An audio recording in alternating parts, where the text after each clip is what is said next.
ओम शांति। 25 फरवरी 2024 के अव्यक्त बाप दादा की महावाक्य। रिवाइज कोर्स 30 मार्च 1998। मुरली का सार। सर्व प्राप्तियों की स्मृति इमर्ज कर अचल स्थिति का अनुभव करो और जीवन मुक्त बनो। आज भाग्य विधाता बाप अपने विश्व में सर्वश्रेष्ठ भाग्यवान बच्चों को देख रही हैं। हर बच्चे के भाग्य की महिमा स्वयं भगवान गा रही हैं। बाप की महिमा तो आत्माएं गाती हैं, लेकिन आप बच्चों की महिमा स्वयं बाप करती हैं। ऐसे कभी स्वप्न में भी सोचा कि हमारा इतना श्रेष्ठ भाग्य बना हुआ है, लेकिन बना हुआ था, बन गया। दुनिया के लोग कहते हैं भगवान ने हमको रचा, लेकिन ना भगवान का पता है ना रचना का पता है। आप हर एक भाग्यवान बच्चा अनुभव और फखुर से कहते हो कि हम शिववंशी ब्रह्मा कुमार ब्रह्मा कुमारियां हैं। हमको मालूम है कि हमें बाप दादा ने कैसे रचा।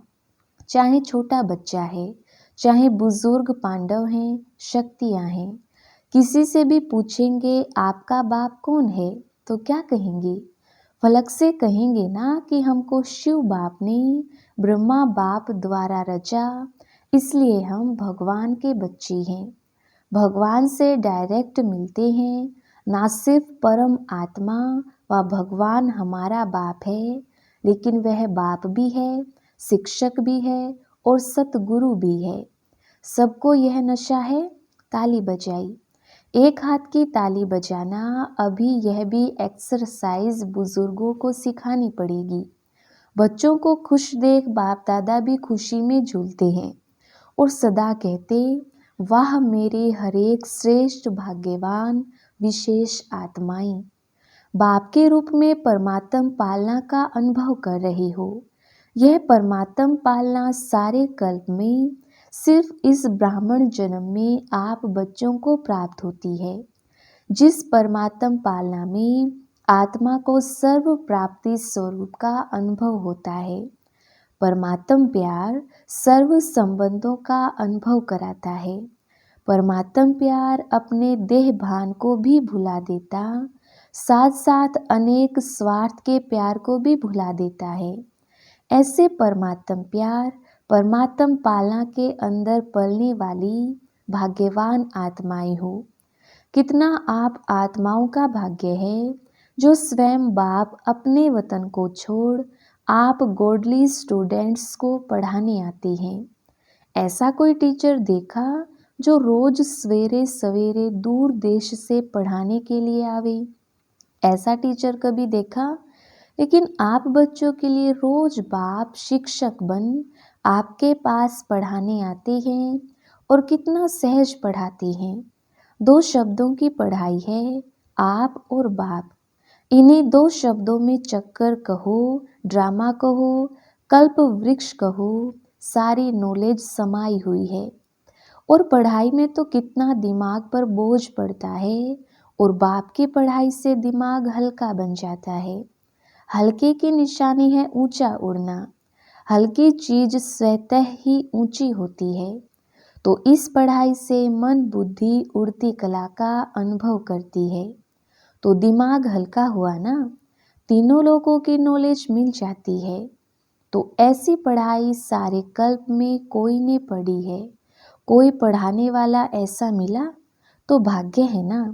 फिर सतगुरु द्वारा श्रीमत ऐसी मिलती है जो सदा के लिए क्या करूं, कैसे चलूं, ऐसे करूं या नहीं करूं, क्या होगा, ये सब क्वेश्चन समाप्त हो जाते हैं। क्या करूं, कैसे करूं, ऐसे करूं, वैसे करूं, इन सब क्वेश्चंस का एक शब्द में जवाब है, फॉलो फादर। साकार कर्म में ब्रह्मा बाप को फॉलो करो। निराकारी स्थिति में अशरीरी बनने में शिव बाप को फॉलो करो। दोनों बाप और दादा को फॉलो करना अर्थात क्वेश्चन मार्क समाप्त होना व श्रीमत पर चलना। यह मुश्किल है, पूछने की आवश्यकता पड़ती है क्या? कॉपी करना है, अपना दिमाग नहीं चलाना है। बाप समान बनना अर्थात फॉलो फादर करना मुश्किल है या सहज है? सहज है ना। 30 साल वाले भी हाथ उठाओ। अच्छा, 30 साल में मुश्किल लगा या सहज है? अभी देखो, 30 साल वालों को भी सहज लगा, तो आप जो पीछे पीछे आए उन्हों के लिए मुश्किल है या सहज है? सहज है ना। गर्मी के कारण सभी के हाथों में रंग बिरंगे पंखे हैं जो हिला रहे हैं। अच्छा है, पंखों की रिमझिम भी अच्छी लग रही है। सीन अच्छी है, नवीनता होनी चाहिए ना। तो इस ग्रुप की यह भी नवीनता है, यह भी टीवी में आ गया। अच्छा है, सभी भाग भाग कर पहुंच गए हैं। बाप दादा भी स्नेह की मुबारक देते हैं। देखो, और जो भी हद के गुरु होते हैं कितने वरदान देते हैं। 1 या 10 ज़्यादा नहीं देते हैं, लेकिन आपको सतगुरु द्वारा रोज वरदान मिलता है। ऐसा गुरु कब देखा? नहीं देखा ना। आप लोगों ने ही देखा, लेकिन कल्प कल्प देखा। तो सदा अपने भाग्य की प्राप्तियों को सामने रखो। सिर्फ बुद्धि में मर्ज नहीं रखो, इमर्ज करो। मर्ज रखने के संस्कार को बदलकर इमर्ज करो। अपनी प्राप्तियों की लिस्ट सदा बुद्धि में इमर्ज रखो।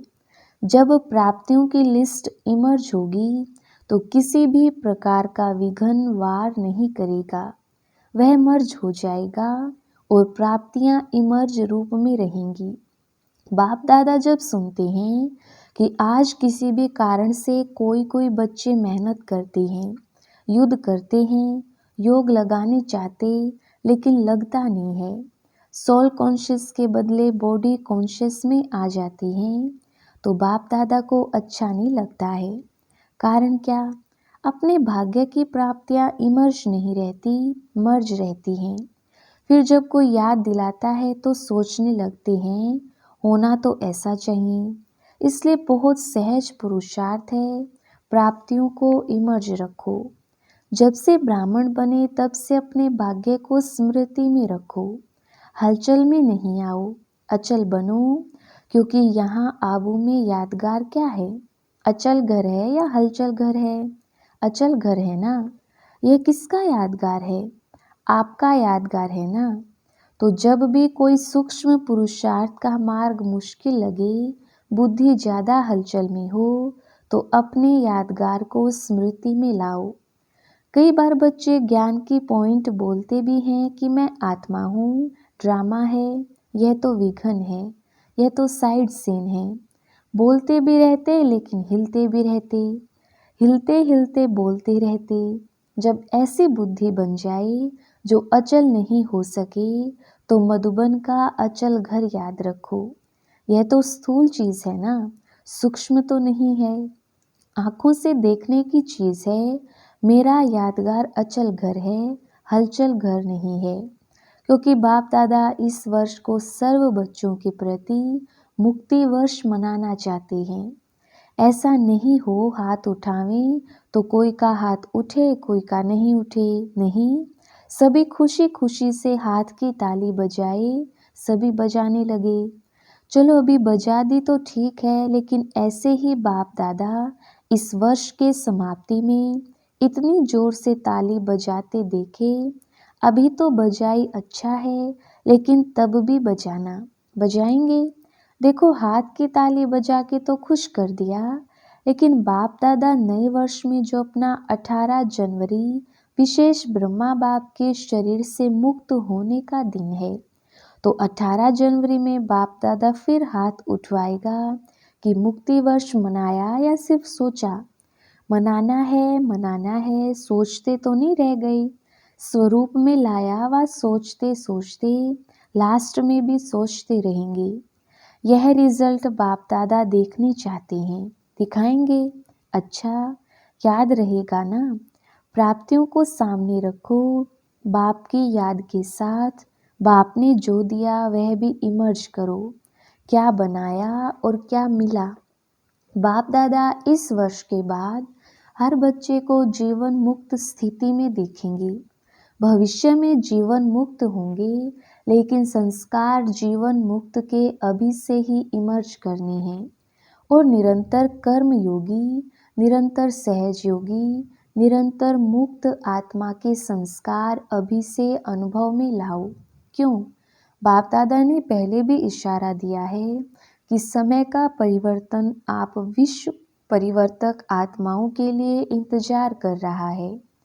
प्रकृति आप प्रकृतिपति आत्माओं का विजय का हार लेके आह्वान कर रही है। समय विजय का घंटा बजाने के लिए आप भविष्य राज्य अधिकारी आत्माओं को देख रही हैं कि कब घंटा बजाएं।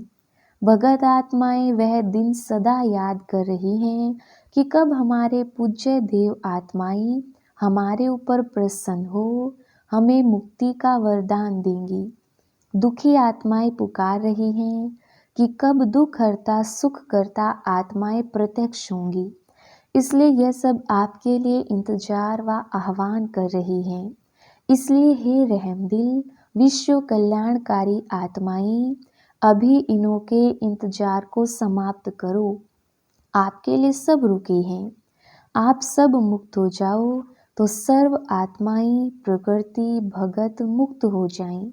तो मुक्त बनो, मुक्ति का दान देने वाले मास्टर दाता बनो। अभी विश्व परिवर्तन की जिम्मेवारी के ताजधारी आत्माएं बनो।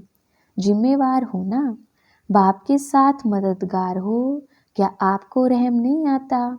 दिल में दुख के विलाप महसूस नहीं होते? हे विश्व परिवर्तक आत्माएं, अभी अपनी जिम्मेवारी की ताजपोशी मनाओ। बाप दादा ने पहले भी कहा, 100 हिमालय जितने बड़े ते बड़े विघ्न भी आ जाएं तो भी हटेंगे नहीं, हार नहीं खाएंगे। ताजपोशी मुक्ति वर्ष अवश्य मनाएंगे। बाप दादा रोज चार्ट देखेगा। ऐसे नहीं यहाँ से जाओ तो ट्रेन में ही कहो पता नहीं क्या हो गया, घर में गए तो बगुले और हंस की लड़ाई लग गई। ऐसे नहीं कहना यह हो गया ये हो गया, यह नहीं सुनेंगे। आपके पत्र वेस्ट पेपर बॉक्स में डालेंगे, सुनेंगे नहीं। दृढ़ संकल्प करो, होना ही है। जहाँ दृढ़ता है वहाँ सफलता नहीं हो असंभव है। तो सभी दृढ़ संकल्प वाले हैं ना? टीचर्स हाथ उठाओ। टीचर्स बहुत हैं। सारे सेंटर्स खाली करके आए हैं क्या? देखो एक खुशखबरी सुनाते हैं। बाप दादा ने देखा, अभी देखा है, सुना है कि सर्व मधुबन वालों ने अपने परिवर्तन का लक्ष्य बहुत अच्छा रखा है। लक्षण तो देखेंगे लेकिन लक्ष्य बहुत अच्छा रखा है। अपने में अंतर जो आया है वह भी लिखा है। लेकिन बाप दादा को खुशी है, अंतर आना शुरू हुआ, आगे होता रहेगा। लेकिन सभी ने अपने दृढ़ संकल्प का उमंग उत्साह अच्छा दिखाया है। अभी कागज में है लेकिन कागज में भी पहला कदम तो है। तो बाप दादा को खुशी हुई क्यों? सारे वर्ल्ड के लिए हे अर्जुन मधुबन निवासी हैं, निमित मधुबन निवासी हैं। सेकंड नंबर देश विदेश की निमित सेवाधारी टीचर्स हैं और सर्व सहयोगी साथी सारा परिवार ब्राह्मण आत्माएं हैं। तो मधुबन का नक्शा बाप दादा देखेंगे कि बिल्कुल बदला हुआ दिखाई दे। मधुबन वाले तो कम आए होंगे, कईयों ने तो लिखा ही नहीं है। आगे बैठने वालों ने कम लिखा है, बहुत बिजी रहे हैं। लेकिन जब काम मिलता है तो लिखने में भी मार्क्स जमा होती हैं। अगर नहीं लिखा तो मार्क्स एक्स्ट्रा कम हो गई, नुकसान कर दिया। जो भी डायरेक्शन मिलते हैं डायरेक्ट बाप द्वारा मिलते हैं, चाहे निमित्त आत्माएं दादियों द्वारा मिलते हैं, उसको रिगार्ड देना अति आवश्यक है। इसमें ना बहाना देना ना अलबेलापन करना। आगे के लिए बाप दादा बता देता है कि मार्क्स जमा नहीं हुई, इसलिए इसको महत्व देना अर्थात महान बनना। हल्की बात नहीं करो। बच्चे बड़े चतुर हैं, कहेंगे बाप दादा तो जानते ही हैं ना। जानते तो हैं लेकिन कहा क्यों? जानते हुए कहा ना। तो ऐसे चुड़ाना नहीं चाहिए। बहुत ऐसे कार्य हैं छोटे छोटे जिसको हाजिर करने में एक्स्ट्रा मार्क्स जमा होती हैं। कई ऐसे स्टूडेंट्स हैं जो किसी भी पास्ट के संस्कार के वश बहुत अच्छे उमंग उत्साह में बढ़ते हैं, लेकिन कोई ना कोई सुनहरी धागा, बहुत महीन धागा उनको आगे बढ़ने नहीं देता। वह समझते भी हैं कि यह महीन धागा रहा हुआ है, लेकिन ही कहेंगे। लेकिन ऐसे भी पुरुषार्थी हैं जो छोटी छोटी कॉमन बातों में हाजी करने से मार्क्स ले लेते हैं, और हो सकता है कि वह थोड़ी थोड़ी मार्क्स इकट्ठी होते हुए वह आगे भी निकल सकते हैं। ऐसे भी बाप दादा के पास एग्जाम्पल के रूप में है, इसलिए सहज तरीका है छोटी छोटी हाजी करने में मार्क्स जमा करते जाओ, कट नहीं करो, जमा करो। बाकी बाप दादा ने देखा मेजॉरिटी ने अपना उमंग उत्साह अच्छा दिखाया है, इसलिए दृढ़ संकल्प के लिए विशेष उन मधुबन निवासी बच्चों को बाप दादा हाजी करने की मुबारक देते हैं, याद प्यार भी दे रहे हैं, लाख लाख गुणा याद प्यार दे रहे हैं। क्यों? मधुबन है बाप दादा के स्वरूप को प्रत्यक्ष करने का शीश महल। तो एक बात की तो खुशी है, अभी कागज में आया हुआ कर्म में लाना ही है, ठीक है ना? अच्छा, मुबारक हो। अभी अगर आप सभी को अचानक डायरेक्शन मिले कि अभी अभी अशरीरी बन जाओ, तो बन सकते हो कि हलचल होगी। क्यों? लास्ट समय का यही अभ्यास पास विद ऑनर बनाएगा। तो अभी बाप दादा भी कहते हैं, 1 सेकंड में सब बातों को किनारे कर अशरीरी भव, ड्रिल। अच्छा, चारों ओर के अति श्रेष्ठ भाग्यवान परमात्म पालना के अधिकारी आत्माएं, परमात्म पढ़ाई के अधिकारी, परमात्मा सतगुरु के वरदानों के अधिकारी, सदा दृढ़ता द्वारा सफलता के अधिकारी, सदा अखंड योगी, अचल योगी, सदा विश्व परिवर्तन की जिम्मेवारी के ताजधारी, सदा सर्व प्राप्तियों को इमर्ज रूप में अनुभव करने वाले ऐसे विशेष आत्माओं को बाप दादा का याद प्यार और नमस्ते। अभी मुक्त वर्ष में नंबर 1 मधुबन निवासी, ठीक है? हो सकता है या मुश्किल है? हाँ जी, फिर तो बाप दादा मधुबन वालों को भी गोल्डन बैज देगा। मधुबन वालों को बैज देना है और सभी को दिया है, मधुबन वालों को मुक्त वर्ष की प्राइज देंगे। अच्छा, बैज देंगे आपको। अच्छा, वरदान। ब्राह्मण जीवन में एक बाप को अपना संसार बनाने वाले स्वतः और सहज योगी भव। विस्तार। ब्राह्मण जीवन में सभी बच्चों का वायदा है, एक बाप दूसरा ना कोई। जब संसार ही बाप है, दूसरा कोई है ही नहीं, तो स्वतः और सहज योगी स्थिति सदा रहेगी। अगर दूसरा कोई है तो मेहनत करनी पड़ती है, यहाँ बुद्धि ना जाए वहाँ जाए, लेकिन एक बाप ही सब कुछ है तो बुद्धि कहाँ जा नहीं सकती। ऐसे सहज योगी सहज स्वराज्य अधिकारी बन जाते हैं। उनके चेहरे पर रूहानियत की चमक एक रस एक जैसी रहती है। स्लोगन।